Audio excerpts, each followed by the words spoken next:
오늘은 정말 오랜만에 끌어당김에 대한 이야기를 해볼까 합니다. 끌어당김 성공하게 대한 서적이나 유튜브를 보면 정말 짜증나는 문장이 보이죠. 간절하면 오히려 멀어진다. 알듯 말듯 하면서도 들을 때마다 거부감이 드는 문장입니다. 특히 무한 경쟁 사회에서 살아가고 있는 우리에겐 더더욱 받아들이기 어려운 말이죠. 그거 그냥 책임 없이 꿀 빨고 싶은 사람들의 어리광 아니야? 네, 저도 극 TJ로서 저런 반응에 상당히 공감을 합니다. 솔직히 말하자면 저도 노력이나 책임 없이 원하는 걸 얻겠다는 태도는 성장의 방향으로는 안 느껴지니까요. 가령 임대인이면 임대인의 책임을 지는 것까지가 그 재산을 온전히 가진 거라고 믿기 때문이죠. 아무튼 하지만 앞에 합리적인 비판적 반응과는 별개로 저는 간절하면 오히려 멀어진다는 말은 진리라고 생각해요. 단지 많은 사람들이 이걸 잘못 이해하고 있을 뿐이죠. 간절하지 말라는 말은 그냥 대충 살아라는 뜻만이 아닙니다. 일부는 맞지만 이 문장을 좀 더 와닿게 정리해드리자면 결핍 에너지로는 현실을 움직일 수 없다입니다. 우리는 흔히 무언가에 간절함을 가지고 집착하면 결국은 얻을 수 있다고 믿습니다. 그런데 사실 현실을 만들어가는 과정에서 개인이 하는 일은 생각보다 거의 없습니다. 조금 모호하죠? 예를 하나 들어볼게요. 원피스의 루피를 생각해봅시다. 루피는 현 시점 상황이죠. 근데 그 과정을 자세히 보면 본인이 잘한 것도 물론 있지만 루피가 모든 걸 계산하고 계획해서 만든 결과는 아닙니다. 아버지부터 할아버지까지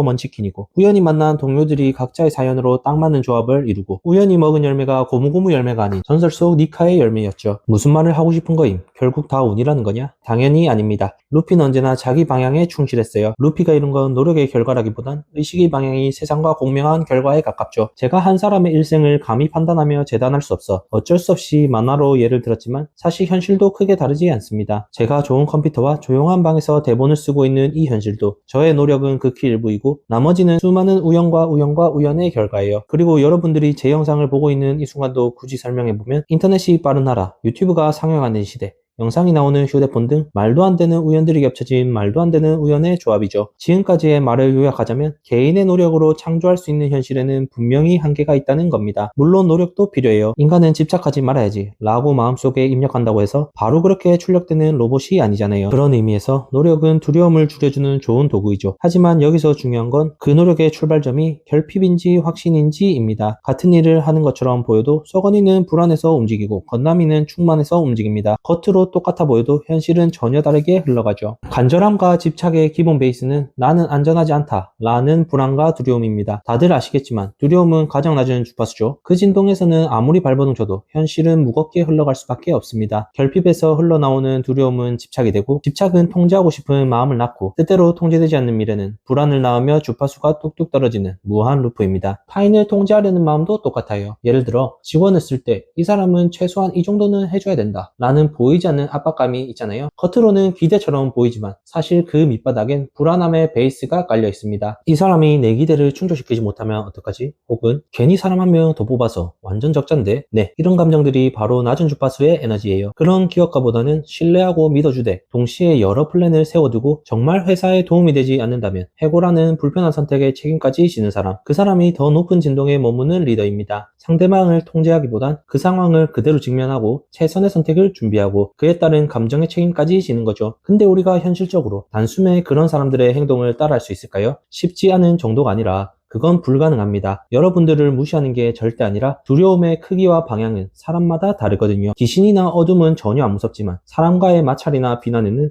심장이 덜컥 내려앉는 사람이 있고 물론 그 반대의 경우의 사람도 있겠죠. 그리고 이렇게 두려움의 크기와 방향이 사람마다 다른 이유는 각자의 의식에게 주어진 이번 생에 배울 과제가 다 다르기 때문이에요. 누군가는 이별의 두려움을 통해 신뢰를 배우고 누군가는 실패에 대한 두려움을 통해 자기 수용을 배우고 또 누군가는 비난받는 두려움을 통해 진정한 자유를 배우기도 합니다. 사실 두려움은 잘못된 게 아닙니다. 이번 생에서 우리가 반드시 배워야 할 레슨을 강제로 체험하게 만드는 장치이죠. 쉽게 말해 두려움은 적이 아니라 조금 엄격한 스승입니다. 네, 그럼 우리는 어떻게 해야 할까요? 이전에 여러 영상에서도 말씀드렸듯이 바꿀 수 있는 건 오직 나 하나뿐이에요. 시험지가 마음에 안 든다고 시험지를 바꾸는 건 말이 안 되죠. 같은 논리로 세상을 바꾸려 하기보다는 내가 커져서 세상을 작게 만드는 것, 그게 두려움을 없애는 유일한 방법입니다. 직관적으로 말하자면 다 내 탓이요. 부드럽게 말하자면 이건 내가 만든 내 세계다 입니다. 그러니 내 세계에 대한 책임을 져야 돼요. 상사가 불합리하게 나를 갈군다? 내 탓입니다. 내가 산 주식이 크게 떨어져서 손해를 봤다? 내 탓입니다. 갑자기 정전이 일어나서 밤새 만든 과제가 다 날아갔다? 내 탓입니다. 고양이가 콜라를 엎어서 어제 산 비싼 스탠드 조명을 버려야 된다? 그것도 내 탓입니다. 왜 와? 눈에 보이는 모든 건 내가 만든 내 세상이니까요. 죄송합니다. 무겁게 느껴져도 어쩔 수 없어요. 그게 현실을 창조하는 시작이거든요. 나쁜 것은 내가 창조한 것이 아닌 세상과 타인이 만든 것이라고 믿고 있는 상태에서 좋은 것은 내가 만들 수 있다는 확신을 가진다는 것이 말이 안 되잖아요. 그리고 책임은 무거운 짐이 아니라 나의 주권입니다. 책임을 질수록 외부 변수에 휘둘리지 않아요. 그런 날들이 습관이 될 때 그때 비로소 세상이 나를 향해 일어나는 것이 아니라 내가 세상을 향해 확장된다는 것을 깨달을 수 있습니다. 그리고 그걸 깨닫는 순간 확신이 생깁니다. 내가 잘못하지 않는 이상 나는 안전하다. 네, 그 확신이 생기면 더 이상 간절하지 않을 수가 있죠. 왜냐하면 내가 받을 수 있는 풍요,